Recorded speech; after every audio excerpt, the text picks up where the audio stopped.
नमस्कार, आप देख रहे हैं दूरदर्शन किसान कार्यक्रम चौपाल चर्चा में आप सभी का स्वागत है। मैं हूं आपके साथ ज्योत्सना टंडन।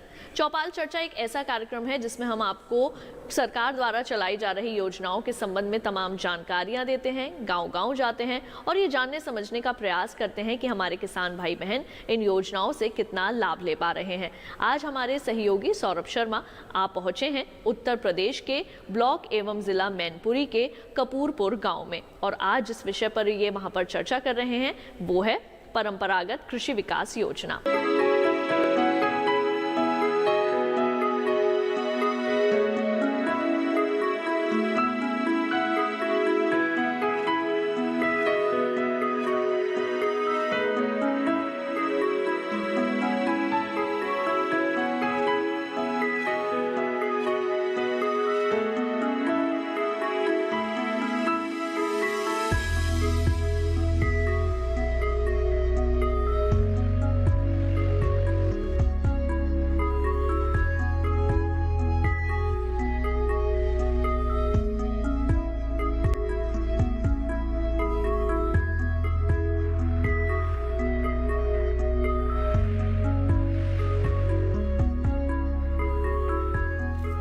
जोरदार तालियों के साथ कार्यक्रम की शुरुआत करते हैं। इस वक्त हम मौजूद हैं गांव कपूरपुर में, जिसका ब्लॉक और जिला पड़ता है मैनपुरी। आपको बता दें आज का जो हमारा विषय है, हम बात करेंगे परंपरागत कृषि विकास योजना के बारे में। हमारे बीच में कृषि विभाग मैनपुरी के विशेषज्ञ मौजूद हैं, हम उनसे जानते हैं इस योजना के बारे में। सर, परंपरागत कृषि विकास योजना क्या है? परंपरागत कृषि विकास योजना में ये है, किसान भाइयों को हम ये जानकारी देते हैं कि जो मतलब पहले जो हल बैलों से गोबर खाद का यूज होता था, उस पर थोड़ा सा उसका अपना पुरानी उसी रीति पे डीएपी और यूरिया पे थोड़ा सा कम डिपेंड होना है और तुम्हारा गोबर खाद का यूज करें, जैविक खादों का यूज करें और तुम्हारा ढैंचा बोएं, सनेही बोएं और तुम्हारा खेतों में, जिससे कि सूक्ष्म जीवों की संख्या बढ़े और इसमें मतलब आपका उसे एब्जॉर्ब करने वाले जो बैक्टीरिया वायरसों की संख्या बढ़े खेत में, ताकि ये हमारे लंबे समय तक खेती उत्पादन हमको दे सके, किसान भाइयों का उत्पादन बढ़ा सके। नहीं तो आगे चल के ये हार्ड सॉइल बन सकती है। इसमें इस योजना की ज़रूरत क्यों पड़ी? इस योजना की इसलिए ज़रूरत पड़ी कि किसान भाई जैविक खादों का कम उपयोग कर रहे हैं और सभी किसान भाई हैं जो ज़्यादातर हैं नाइट्रोजन और डीएपी, यूरिया और डीएपी ज़्यादा डाल रहे हैं खेत में। तो उससे क्या है कि यहाँ हमारे जो क्षेत्र की सॉइल है उसमें हार्ड पेन डेवलप हो रहा है, साल्ट ज़्यादा बन रहे हैं और उनको मतलब डिकम्पोज करने वाले सूक्ष्म जीवों की जो संख्या है ज़मीन में, ऑर्गेनिक कंटेंट की जो मात्रा है वो दिन प्रतिदिन सॉइल में घटती चली जा रही है। तो इसलिए इस योजना को लाने का ये मेन उद्देश्य यही है कि ऑर्गेनिक कंटेंट जो ज़मीन में हमारी में है उसकी मात्रा बढ़े और जो हमारे सूक्ष्म जीव हैं जिनको मतलब डीएपी और यूरिया को, पोटास को, उनको डिकम्पोज करने वाले सूक्ष्म जीवों की संख्या बढ़े और हमारी इससे खेती लंबे समय तक हमारी काम करे। इससे देखिए कितनी अच्छी जानकारी दी हमारे विशेषज्ञ ने आपको बताया इस योजना के बारे में कि ये योजना क्या है और इसकी ज़रूरत क्यों पड़ी। हमारे बीच में किसान भाई मौजूद हैं, हम उनसे जानते हैं इस योजना के बारे में।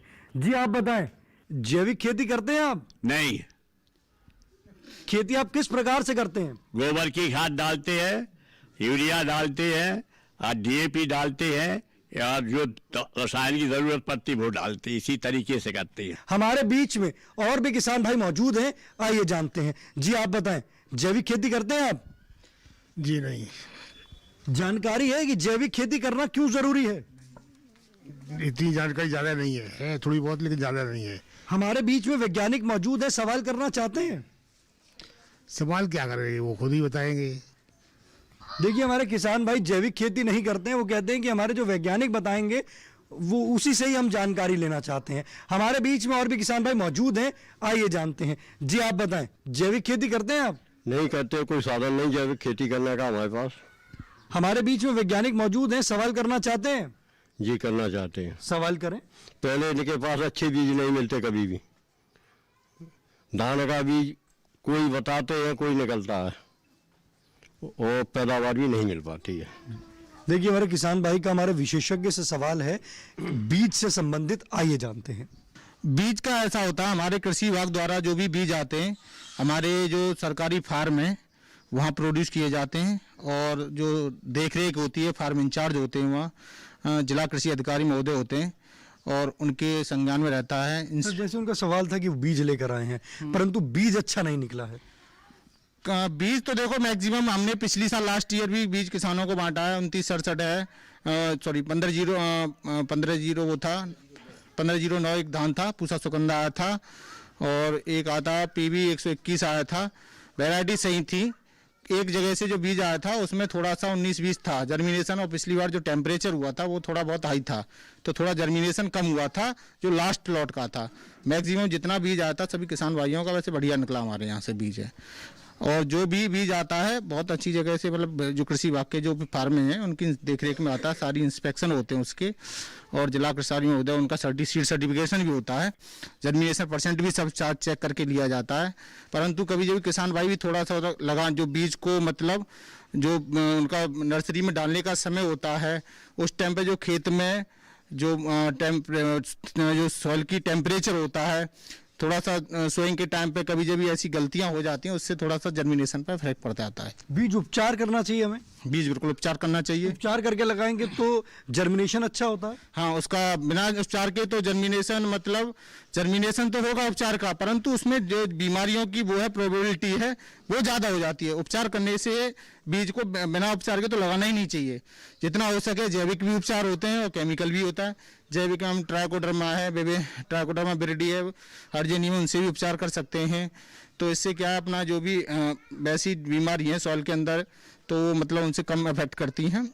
और तुम्हारा केमिकल है, वेबस्टीन है और थीरम है, इनसे भी अपना उपचार करके, ज़्यादातर बीज होता है हमारा उपचारित आता है विभाग की तरफ से, और कुछ लोग अपना खुद पे जो नहीं आते बाहर से दुकानों से लेते हैं वो खुद भी उपचारित कर लेते हैं। चौपाल चर्चा कार्यक्रम में वक्त हो चुका एक छोटे से ब्रेक का। ब्रेक के बाद जानेंगे परंपरागत कृषि विकास योजना के बारे में।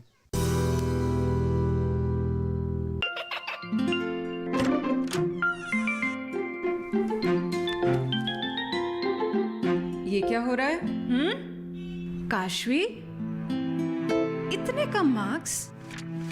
काशू बेटा पढ़ा करो, पढ़ोगी नहीं तो आगे कैसे बढ़ोगी? मम्मा, मैं भी तो आपसे यही कहना चाहती हूँ, पढ़ा करो। आप पढ़ोगे नहीं तो आगे कैसे बढ़ोगे? मतलब?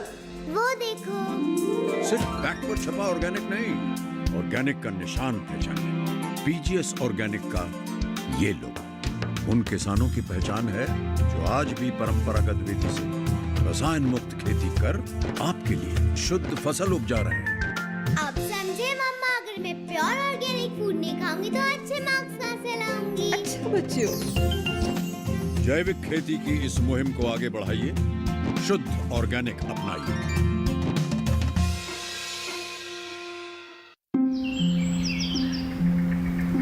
अरे अरे अरे, क्या कर रहा है?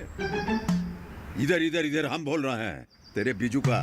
पुतला बोल रहा है? हाँ, पक्षियों से तो हम खेत को बचा लेते हैं, पर इन घातक रसायनों से कैसे बचाएं? मतलब? देख बेटा, तू जो ये अंधाधुंध रसायन मिलाता है ना, मिट्टी की सेहत बिगड़ने लगी है, और जब माटी ही कमजोर पड़ जाएगी तो उपज कैसे सेहतमंद होगी? हाँ? अरे पहले ऐसा नहीं था, पूछना अपने बड़े बुजुर्गों से, कैसे फसल लहलहाती थी, शुद्धता झलकती थी। हाँ, माटी भी तंदुरुस्त और लोग भी। अब पहली वाली बात कहाँ? पर अब तो सभी डाले हैं। सब नहीं, आज भी लाखों जागरूक किसान परंपरागत विधि से फसल उगा रहे हैं, खर्चा कम और उपज की कीमत भी बेहतर पा रहे हैं। ठीक है भाई, मैं भी आज से जैविक खेती शुरू करूंगा। माटी से प्रेम की परंपरा है परंपरागत खेती। ब्रेक के बाद आपका स्वागत है गांव कपूरपुर की चौपाल चर्चा से। आज हम बात कर रहे हैं परंपरागत कृषि विकास योजना के बारे में। हमारे बीच में किसान भाई मौजूद हैं, आइए जानते हैं। जी आप बताएं, जैविक खेती करते हैं आप? जैविक खेती तो नहीं करते, हमारे यहाँ कोई सुविधा ही नहीं जैविक खेती की। जैसे गोबर तैयार किया जाता था पहले, अब वो तो जानवर नहीं है, लिहाजा वो गोबर हमारे पास उपलब्ध नहीं होता। हमारे वैज्ञानिक ने बताया अभी आपको जैविक खेती के बारे में, तो आप जैविक खेती करेंगे? नहीं, करना तो चाहते ही है, इससे उपज बढ़े, लेकिन वो समझ से पूरी चीजें मिले हम लोगों को तो उसी हिसाब से करेंगे। जैविक की जो सारी चीजें उपलब्ध होंगी तभी आप करेंगे। आप बैठ सकते हैं। जी आप बताएं, जैविक खेती करते हैं आप? नहीं करते हैं साहब। जानकारी है जैविक खेती करना क्यों जरूरी है? जानकारी ये है कि जैविक खेती करने से हमारी फसल की उपज बढ़ेगी और जो रासायनिक खेती हमारी अभी कर रहे हैं फिलहाल में, इससे हमारी फसल की उपज बहुत ही कम होती जा रही है। जो फसल हमारी 60-70% हो रही है, 30% हमें नुकसान मिल रहा है और इस वजह से हम जैविक खेती करना चाहेंगे। रासायनिक खेती से हमें लाभ नहीं मिल रहा है। हमारे वैज्ञानिक ने जैसे बताया जैविक खेती के बारे में, तो आपको जैविक खेती कैसी लगी? जैविक खेती में बहुत अच्छी लगी है और रासायनिक खेती हमें इसलिए सही नहीं लग रही है कि हमारी रासायनिक जो खादें हैं वो बहुत महंगे रेट में आती हैं और वो हम नहीं इतना कर सकते हैं। आप बैठ सकते हैं। देखिए हमारे किसान भाई कह रहे हैं कि वो भी अब जैविक खेती करेंगे क्योंकि रासायनिक खाद का जो खर्चा है वो बहुत ज़्यादा है, साथ ही साथ रासायनिक खाद जो है वो उनको महंगी भी पड़ती है। हमारे बीच में और भी किसान भाई मौजूद हैं, आइए जानते हैं। जी आप बताएं, जैविक खेती करते हैं आप? जैविक खेती नहीं करते हैं। जानकारी है जैविक खेती करना क्यों जरूरी है? जैविक खेती से ये हमारी फसल अच्छी पैदा होती है और जो मिट्टी है वो भी सही रहती है, वो हार्ड खराब नहीं होती है। जैविक खेती करेंगे आप? हाँ जैविक खेती करेंगे जी। आप बैठ सकते हैं। देखिए हमारे किसान भाई कह रहे हैं अभी वो जैविक खेती नहीं करते हैं, परंतु अब जैसे जैविक खेती की जानकारी हुई है तो वो जैविक खेती अवश्य करेंगे। हमारे बीच में और भी किसान भाई मौजूद हैं, आइए जानते हैं। जी आप बताएं, जैविक खेती करते हैं आप? जैविक खेती नहीं करते। जानकारी है जैविक खेती करना क्यों जरूरी है? हाँ जानकारी है, वो इसलिए जरूरी है कि जो हमारी खेत की उपजाऊ मिट्टी है वो बनी रहे। रासायनिक खादों के डालने से उपजाऊ मिट्टी वो खत्म हो रही, नष्ट हो रही है, खेत बंजर होते जा रहे हैं, इसलिए जैविक खेती बहुत ज़रूरी है। दूसरा रीज़न ये है कि तरह तरह की खादें और विभिन्न प्रकार की रासायनिक तत्व डालने से वो वातावरण बहुत दूषित हो रहा है, बीमारियां बहुत फैल रही हैं। मेन कारण जैविक खेती का यही है कि बीमारियां जो हैं नहीं फैलेंगी। जी आप बैठ सकते हैं। देखिए हमारे जो किसान भाई हैं कितनी अच्छी जानकारी दी उन्होंने। आप बताइए, जैविक खेती करते हैं आप? नहीं, हम जैविक खेती नहीं, रासायनिक खेती करते हैं। जानकारी है कि जैविक खेती करना क्यों जरूरी है? नहीं, हम इस बारे में नहीं जानते, बताया जाएगा तो ही पता चलेगा। हमारे विशेषज्ञ ने अभी आपको बताया जैविक खेती के बारे में, तो आप जैविक खेती करेंगे? बिल्कुल करेंगे। आप बैठ सकते हैं। देखिए हमारे किसान भाई ने कहा है, हमारे विशेषज्ञ ने जैसे उनको बताया जैविक खेती के बारे में, तो जैविक खेती अवश्य करेंगे। जी आप बताएं, जैविक खेती करते हैं आप? नहीं करते हैं। जानकारी है जैविक खेती करना क्यों जरूरी है? जानकारी है जैविक खेती के बारे में, क्योंकि जैविक खेती क्या है, जो अपने जैविक तरीके से करते हैं उसमें खर्चा कम आता है और रासायनिक तरीके से करते हैं उसमें खर्चा भी ज़्यादा है। तो किसान भाई के पास इतना नहीं होता है कि वो जो है ना रासायनिक तरीके से खेती करे, लेकिन मजबूरी उसकी इतनी बन जाती है कि वो रासायनिक तरीके से खेती करता है, क्योंकि जैविक तरीका नहीं उसको इतना पता है और ना ही उसकी सुविधाएँ हैं गाँव में इतनी, इसलिए जो है ना वो नहीं कर पा रहा है जैविक तरीके से। अब आप करेंगे जैविक खेती? जी मैं बिल्कुल करूंगा जैविक खेती। हमारे जैसे वैज्ञानिक बताए हैं कि किस तरीके से आप कर सकते हैं, तो करेंगे? जी बिल्कुल करेंगे। देखिए हमारे किसान भाई कह रहे हैं कि वो भी अब जैविक खेती करेंगे। जी आप बताइए, जैविक खेती करते हैं आप? नहीं, जैविक खेती नहीं करते। जानकारी है जैविक खेती करना क्यों जरूरी है? जरूरी इसीलिए है कि मिट्टी थोड़ी अच्छी बने और बीमारियों की कमी हो। आजकल रासायनिक खा के लोग बीमार बहुत हो रहे हैं, रासायनिक खादें आ रही हैं जिससे कैंसर वगैरह की बहुत ज़्यादा बीमारियां बढ़ रही हैं। अगर ये जैविक खेती चालू हो जाए तो ये बीमारियां भी कम होंगी और लोग स्वस्थ रहेंगे और ज़मीन भी अच्छी होगी। हमारे वैज्ञानिक ने बताया, तो आप जैविक खेती करेंगे? हाँ, उसकी अगर सुविधाएं मिलेंगी तो अवश्य करेंगे। देखिए हमारे किसान भाइयों को एक सवाल है हमारे विशेषज्ञ से कि जैविक खेती की सुविधाएं अगर उनको मिलेंगी तो वो जैविक खेती अवश्य करेंगे। चौपाल चर्चा कार्यक्रम में वक्त हो चुका है एक और छोटे से ब्रेक का। ब्रेक के बाद जानेंगे परंपरागत कृषि विकास योजना से हमारे किसान भाई का सवाल। कोरोना वायरस के खतरे से बचते हुए फसल की कटाई, बिक्री, खरीद, नई फसल की जुताई और बुआई सुरक्षित हो सकती है अगर हम लगातार हाथों को साबुन और साफ पानी से नियमित अंतराल पर धोते रहें। नाक, मुंह को मास्क, गमछे या कपड़े से ढक कर रखें। आंख, कान, नाक, मुंह न छुएं। आपस में 2 गज की दूरी बनाए रखें। मास्क और 2 गज की दूरी के मंत्र को अभी हमें छोड़ना नहीं है। फसलों की बुवाई एवं कटाई करते समय आपस में कम से कम 2 गज की दूरी बनाए रखें। फसल की कटाई करने के बाद छोटे छोटे ढेरों में इकट्ठा करें। कृषि के औजारों की समय समय पर सफाई करें। एक दूसरे के साथ औजारों की अदला बदली न करें। श्रमिकों के शौचालयों और हाथ धोने की जगह की ठीक से सफाई जरूरी है। बुआई, कटाई एवं मड़ाई के दौरान इस बात का ध्यान रखें कि इन स्थानों के आसपास कोई थूके नहीं। कंबाइन, हार्वेस्टर, थ्रेशर, जुताई और बुआई की मशीनों को इस्तेमाल से पहले साफ करें। मशीनों के इस्तेमाल से पहले और इस्तेमाल के बाद हाथ साबुन से साफ करें।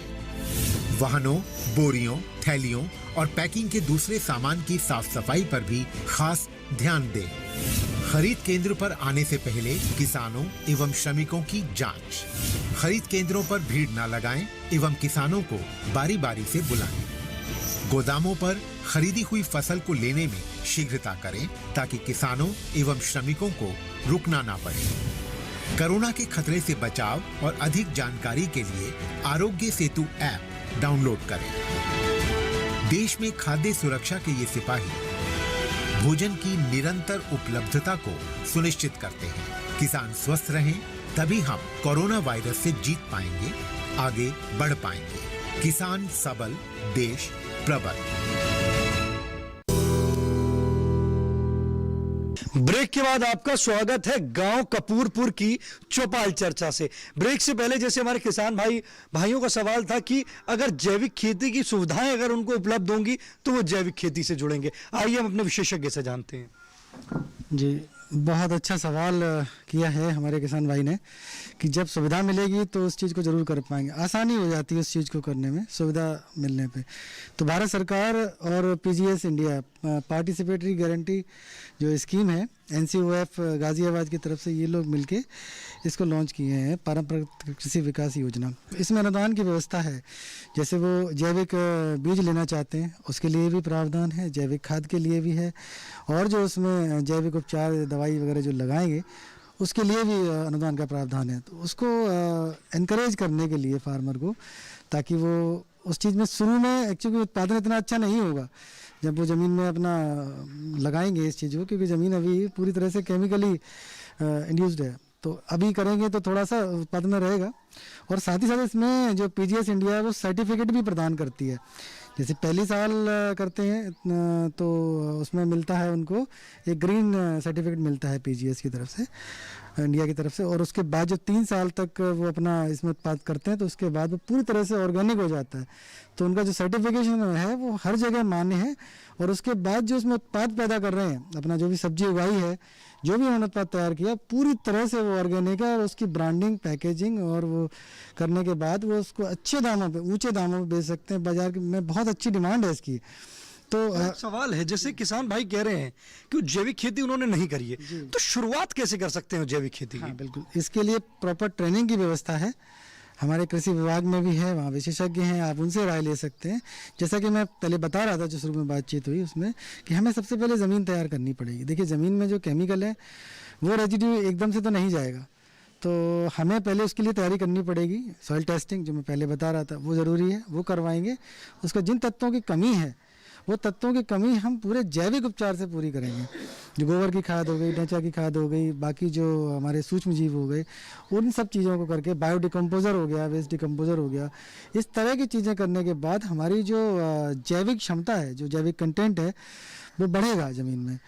और ये थोड़ा समय लेता है। अब देखिए, ज़मीन खराब करने में जो दोहन किया है हमने, सालों लगे हैं, तो सही करने में हमें 2-3 साल तो देने पड़ेंगे। देखिए कितनी अच्छी जानकारी दी हमारे विशेषज्ञ ने कि अगर आप इस तरीके से शुरुआत करेंगे तो आप ऑर्गेनिक तक जल्दी पहुंच जाएंगे। और साथ ही साथ उन्होंने बताया जब आप इस चक्र को जब आप फॉलो कर लेंगे तो आपका जो उत्पाद होगा पूर्णतः ऑर्गेनिक होगा। हमारे बीच में किसान भाई मौजूद हैं, आइए जानते हैं। जी, आप बताएं, जैविक खेती करते हैं आप? जी सर, करते हैं हम। बताइए, जैविक खेती आप किस प्रकार से करते हैं? हम तो साहब, हमारे जो आज आपके बीच में एक नई बात सुनने को मिलेगी, हमारे इंचार्ज साहब के साथ में ये जुड़ा है कि वैज्ञानिक भी हैं वो। तो आपकी मीटिंग जाते तो वही पता चला जैविक खेती। तो मैंने पिछले बार, जैसे अभी एक सवाल आया कि धान का बीज खराब निकल गया, मैंने भी इंचार्ज साहब से बीज लिया था 1509 का। तो उसमें हमने अपना नर्सरी तैयार की और टाइम से गड़वा दिया। अच्छा, उसमें जैविक खाद डलवाई, नीचे यूरिया नहीं लगाई। और उसके बाद आपको मैं बताऊंगा तो आप हंसी करेंगे, मैंने 1 महीने का रखा हुआ गौमूत्र स्प्रे करवा दिया उस पर, बिल्कुल एकदम। लोगों ने ये कहा कि इसमें आपने क्या लगाया, तो अब हम ये कहते हैं कि हमने गौमूत्र का स्प्रे करवा दिया तो लोग मजाक समझेंगे। तो हमने कहा साहब 2 किलो बिया की यूरिया लगा दी, तो किसी ने विश्वास नहीं किया। तो फिर मैंने एक बात अपने इंचार्ज साहब से कही, साहब हमने इस तरह से करवाया है और आप इसको जो है एक बार हमारा चेक करवा दीजिए। तो इतना साहब हमें भी खेद हुआ कि आपने चेक नहीं करवाया, और हम ये चाहते हैं कि सब जो ऑर्गेनिक खेती करते उनकी कहीं ऐसी व्यवस्था कर दी सरकार जो उनको अलग से कहीं बेचने के लिए इंतजाम हो जाए। देखिए हमारे किसान भाई का हमारे विशेषज्ञ से सवाल है कि जैविक खेती की एक मंडी की मांग कर रहे हैं, आइए हम उनसे जानते हैं। जी देखिए, मार्केटिंग की समस्या चैलेंजिंग तो है और उसके लिए हमें अलग से मार्केट बनाना भी पड़ेगा। तो मैं बताऊं, मैनपुरी में जो एक एफपीओ काम कर रहा है, मैनपुरी ग्रीन्स एग्रो इंडिया, तो उनके पास है ये सारी व्यवस्था कि मंडी जो उन्होंने बनाई हुई है, उनके पास ई नाम के थ्रू जुड़े हुए हैं। तो इसके बाहर से अलग है। देखिए अब लोकल में करेंगे तो लोकल में इतना नहीं मिलेगा, लेकिन बाहर जैसे दिल्ली हो गया, हमारा आगरा हो गया, जो पास के मार्केट हैं, वहाँ इनकी अच्छी डिमांड है। तो अकेला किसान नहीं कर सकता। जो मैं चर्चा कर रहा था इस बात में कि अकेले किसान का उत्पाद इतना नहीं होता है, उसकी ट्रांसपोर्टिंग कॉस्ट ज़्यादा आ जाएगी और उसका सड़ने का भी डर है, उसका ठीक से रखा भी नहीं हो पाएगा। तो इसके लिए ज़रूरी है कि वो अपने एफपीओ से जुड़ें, और एफपीओ जुड़ने के बाद जब फसल उत्पादन करेंगे तो सारी व्यवस्थाएं उसके तहत आ जाएंगी और उनके पास मार्केटिंग की अलग चैनल है, वहाँ पे वो अपना उत्पाद बेच सकते हैं और अच्छे दामों में बेच सकते हैं। तो ये व्यवस्था अभी करी गई है, ये वैकल्पिक व्यवस्था है, लेकिन आगे जाके इसको और बड़े स्तर पर करने की कार्य योजना है।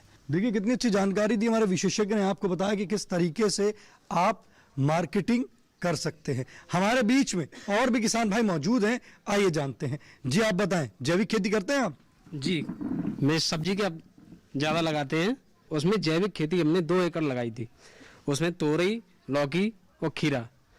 मैंने कृषि विभाग से एक बर्मी कंपोस्ट वो लिया था 3x7 का, उसमें हमने गोबर डाला, केचुआ मिला विभाग से, उसकी हमने खाद बना के एक प्लाट में हमने सब्जी लगाई। उसमें तोरई, लौकी और अच्छे तरीके से किया, और जैविक खेती से किया तो उसका अलग तरीका मिला, और रासायनिक खेती से किया उसका अलग तरीका लगा। तो मैंने जब यूरिया का इस्तेमाल किया एक प्लाट में, तो उसमें यूरिया से वो फसल जल गई थी, ठीक है, और जैविक का प्रयोग किया तो वो हरी भरी फसल बनी रही मेरी। तो मेरे कृषि विभाग द्वारा हमने उसकी जानकारी भी ली और कई लोगों को मैंने बुलाया भी था। पिछली साल मुझे उसका अवार्ड भी मिला था, बर्मी कंपोस्ट द्वारा जैविक खेती की थी, उसका अवार्ड भी मिला था मुझे, उसका पुरस्कार भी दिया गया था, 7,000 का मुझे इनाम भी मिला था। जैसे आप पहले रासायनिक खेती करते थे और अब आप जैविक खेती कर रहे हैं, तो रासायनिक से जैविक पर कैसे आए आप? जैविक से रासायनिक से जैविक पे इसलिए आए कि मैंने देखी मेरी खेती पर यूरिया की मात्रा है 46%, 100% में 46% है, और बाकी परसेंट क्या है। मुझे ये जानकारी लेने के लिए कई लोगों से हमने बात की, वैज्ञानिक लोगों से, उसमें ही बताया 45 से 56% वो नमक है। नमक जब खेत में डाला है मैंने, तो वो ऊसर बंजर बना देता है, ठीक है, तो इसलिए वो हमें छोड़ना पड़ा, इसलिए मैं जैविक खेती पर आ गए। देखिए हमारे जो ये सफल किसान हैं, जिन्होंने अभी आपको बताया कि किस तरीके से वो रासायनिक से जैविक तक आए और जैविक खेती में उनको एक अवार्ड भी मिला, तो आपने जाना कि हमारे किसान भाई इसमें लाभ की प्राप्ति भी कर रहे हैं। साथ ही साथ कुछ किसान ऐसे हैं जो जैविक खेती नहीं कर रहे हैं, और उन्होंने बताया कि वो भी जैविक खेती से जुड़ना चाहते हैं और वो भी इस योजना से लाभ की प्राप्ति करना चाहते हैं। तो किसान भाइयों बहनों, हमारे आज के चौपाल चर्चा कार्यक्रम के इस अंक में बस इतना ही। अगर आप चौपाल चर्चा कार्यक्रम को देखना चाहते हैं तो टीवी पर दिखाए जा रहे QR कोड को स्कैन कीजिए, या फिर दूरदर्शन किसान के YouTube चैनल पर भी आप हमारे इस कार्यक्रम को देख सकते हैं। तो आज के लिए दीजिए इजाजत, अगली बार फिर आप सभी से होगी मुलाकात कुछ नई योजनाओं, एक नए गाँव के साथ। तब तक के लिए अपना रखिए ख्याल। नमस्कार।